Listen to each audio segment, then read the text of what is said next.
I want to start today, here's my thing. Hold on, there we go, hey. I want to start today, talk about the structure of polypeptide. I get a lot of people asking me, in terms of Lost, you know, what the hell's that island? You know, it's usually followed by, no, seriously, what the hell's that island? Why so many mysteries? What is it about mystery that I seem to be drawn to?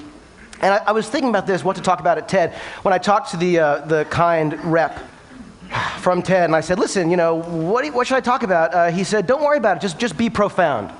And I took enormous comfort in that, so thank you if you're here. I was trying to think, what do I talk about? It's a good question. Why do I do so much stuff that involves mystery? And I started trying to figure it out. And I started thinking about, well, why do I do any of what I do? And I started thinking about my grandfather. I loved my grandfather. Harry Kelvin was his name, my mother's father. He died in 1986. He was an amazing guy. And one of the reasons he was amazing, after World War II, he began an electronics company. He started selling surplus parts, kits to schools and stuff. So he had this incredible curiosity. As a kid, I saw him come over to me with radios and telephones and all sorts of things, and he'd open them up. He'd unscrew them and reveal the inner workings, which many of us, I'm sure, take for granted, but it's an amazing gift to give a kid, to open up this thing and show how it works and why it works and what it is. He was the ultimate deconstructor in many ways. And my grandfather was this kind of guy who would not only take things apart, but he got me interested in all sorts of different odd crafts, like you know, printing, like the letterpress. I'm obsessed with printing. I'm obsessed with silk screening and bookbinding and box making. And when I was a kid, I was always like taking apart boxes and stuff. And last night in the hotel, I took apart the Kleenex box. I was just looking at it, and I'm telling you,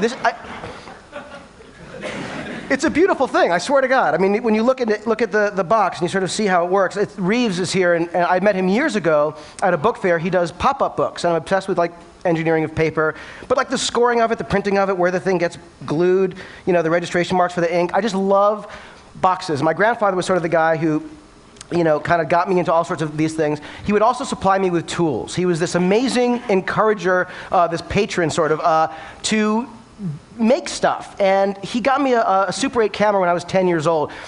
And in 1976, that was sort of an anomaly to be a 10-year-old kid that had access to a camera. And, you know, he was so generous. I couldn't believe it. He wasn't doing it entirely without some manipulation. I mean, I would call him and I'd be like, listen, Grandpa, I really need this camera. You don't understand. This is like, I want to make movies. I'll get invited to TED one day. This is like, and you know, and my grandmother was the greatest, because she'd be like, you know, she'd get on the phone and she'd be like, Harry, it's better than the drugs. He should be doing this. She was fantastic. So I found myself getting this stuff thanks to her assist, and suddenly, you know, I had a synthesizer when I was 14 years old, this kind of stuff, and it let me make things, which to me was sort of the dream. He sort of humored my obsessions with other things too, like magic. The thing is, we'd go to this magic store in New York City called Lou Tannen's Magic. It was this great magic store. It was a crappy little building in Midtown, but you'd be in the elevator would open, there'd be this little small magic store, you'd be in the magic store, and it was a magical place. So I got all these sort of magic tricks. Oh, here, I'll show you this kind of thing. So it'd be like, you know, right? Which is good, but now I can't move. Now I have to do the rest of the thing. I'm like this. I'm like, oh, wow, look at my computer over there. Anyway. So one of the things that I bought at the magic store was this. Tannen's Mystery Magic Box.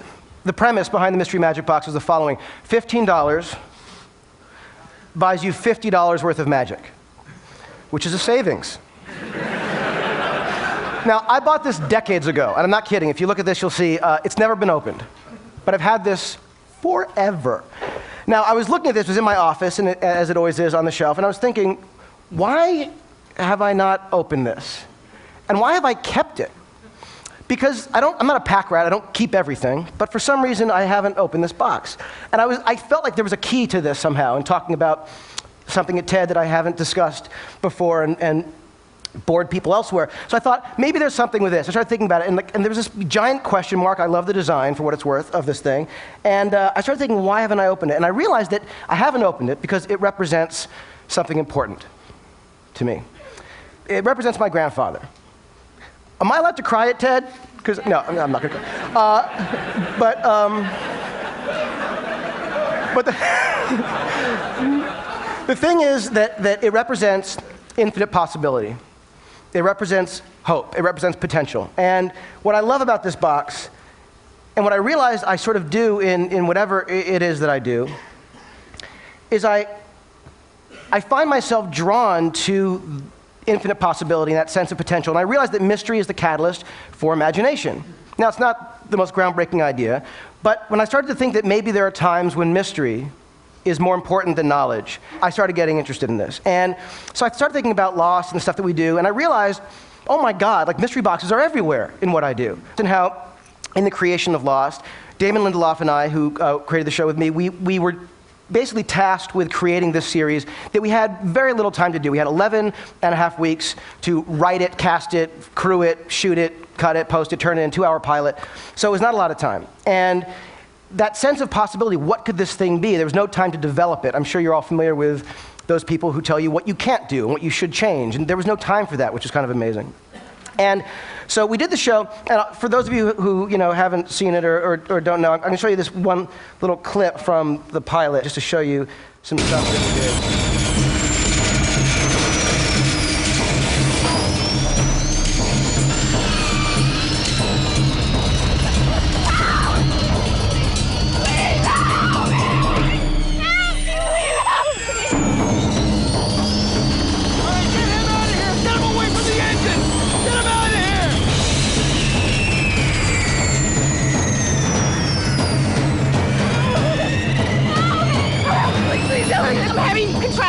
How many months pregnant are you? I'm nearly 8 months. And how far apart are they coming? I don't know. A few just happened. Hey! Hey! Get away!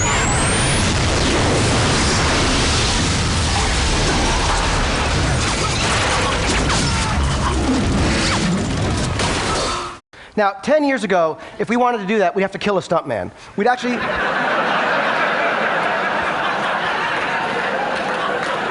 It would be harder. It would take two would be a bitch.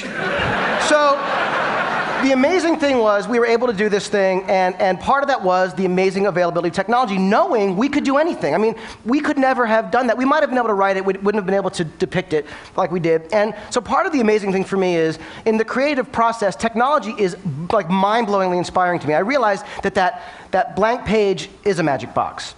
It needs to be, filled with something fantastic. I used to have the Ordinary People script that I'd flip through it. The romance of the script was amazing to me. And when it would inspire me, I wanted to try and fill pages with the same kind of spirit and thought and emotion that script did. So that is, I love Apple computers. I'm obsessed. So the Apple computer, like the PowerBook, this computer, right, like it challenges me. It basically says, what are you going to write worthy of me? Like I feel this, I'm compelled. And I often am like, dude, today I'm out. I got nothing, So there's that. In terms of the content of it, you look at stories, you think, well, what are stories but mystery boxes? There's a fundamental question. In TV, the first act is called the teaser. It's literally the teaser. It's the big question. So you're drawn into it. And then, of course, there's another question, and it goes on and on and on. I mean, look at like Star Wars. You got the droids. They meet the mysterious woman. Who's that? We don't know. Mystery box, Then you meet Luke Skywalker. He gets the droid. You see the holographic image. You learn, oh, it's a message. She wants to, find Obi-Wan Kenobi. He's her only hope. But who the hell is Obi-Wan Kenobi? Mystery box. So then you go and he meets Ben Kenobi. Ben Kenobi's uncle is Obi-Wan Kenobi. Holy shit, So it keeps it. Have you guys not seen that? It's huge. Anyway, so there's this thing with mystery boxes that I started feeling like compelled. Then there's a thing of like mystery in terms of imagination. The withholding of information. Doing that intentionally is much more engaging, whether it's like the shark in Jaws. If Spielberg's mechanical shark Bruce had worked, it would not have been remotely as scary. You would have seen it too much. In Alien, they never really showed the alien, terrifying. Even in a movie like a romantic comedy, The Graduate, they're having that date, remember, and they're in the car, and it's loud, and so they put the top up, and they're in there. You don't hear anything they're saying. You can't hear a word, but it's the most romantic date ever, and you love it, because you don't hear it. So to me, there's that. And then finally, there's this idea, and stretching the sort of paradigm a little bit, but the idea of the mystery box, meaning what you think you're getting than what you're really getting. And it's true in so many movies and stories. I mean, you look at E.T., for example. E.T. is this, unbelievable movie about what? It's about an alien who meets a kid, right? Well, it's not. E.T. is about divorce. E.T. is about a heartbroken, divorced, crippled family, and ultimately this kid who can't find his way. Die Hard, right? Crazy, great, fun, action-adventure movie in a building. It's about a guy who's on the verge of divorce. He's like showing up to LA, tail between his legs. There are great scenes, maybe not the most amazing dramatic scenes in the history of time, but pretty great scenes. There's a half an hour of investment in character before you get to the stuff that you're expecting. When you look at a movie like Jaws, the scene that you expect, we have the screen, these are the kind of scenes that you remember and expect from Jaws. And she's being eaten, there's a shark. The thing about Jaws is it's really about a guy who is sort of dealing with his place in the world, with his masculinity, with his family, how he's gonna, make it work in this new town. This is one of my favorite scenes ever, and this is a scene that you wouldn't necessarily think of when you think of Jaws, but it's an amazing scene.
Give us a kiss.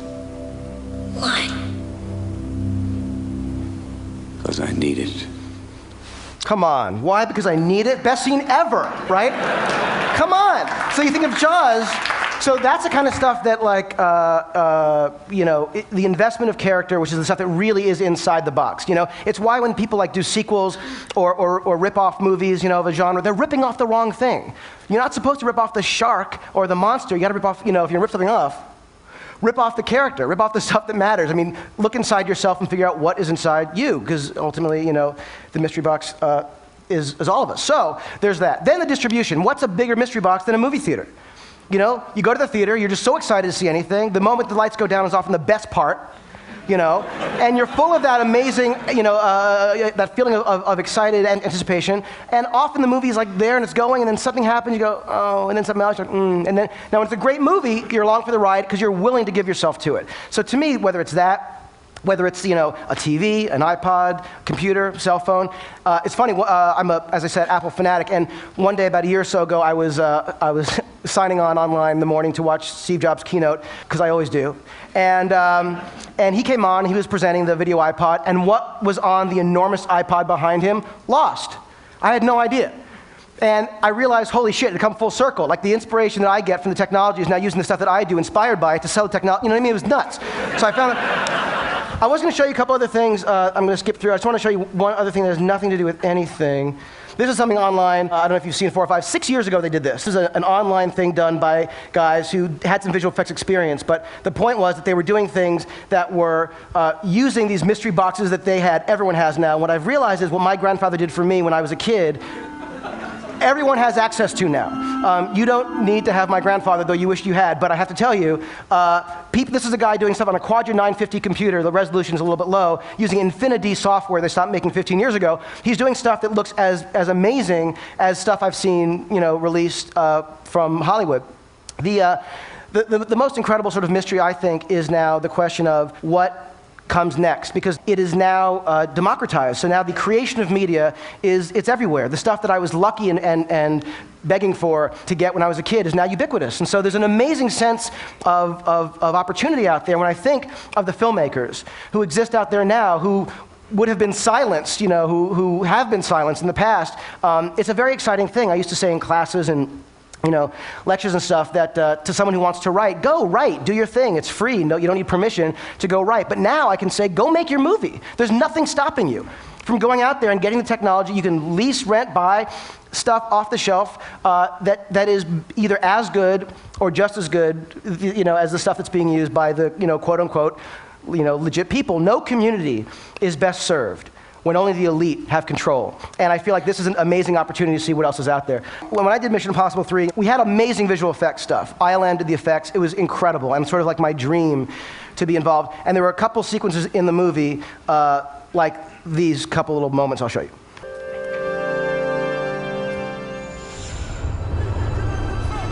There's that.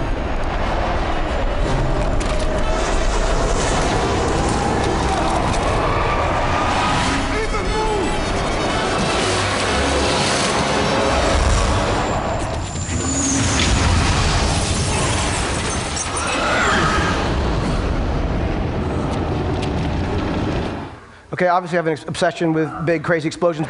So my favorite visual effect in the movie is the one I'm about to show you. And it's a scene in which Tom's character wakes up, he's drowsy, he's crazy, out of it, and a guy wakes up and he shoves this gun in his nose and shoots this little capsule into his brain that he's going to use later to kill him, as bad guys do.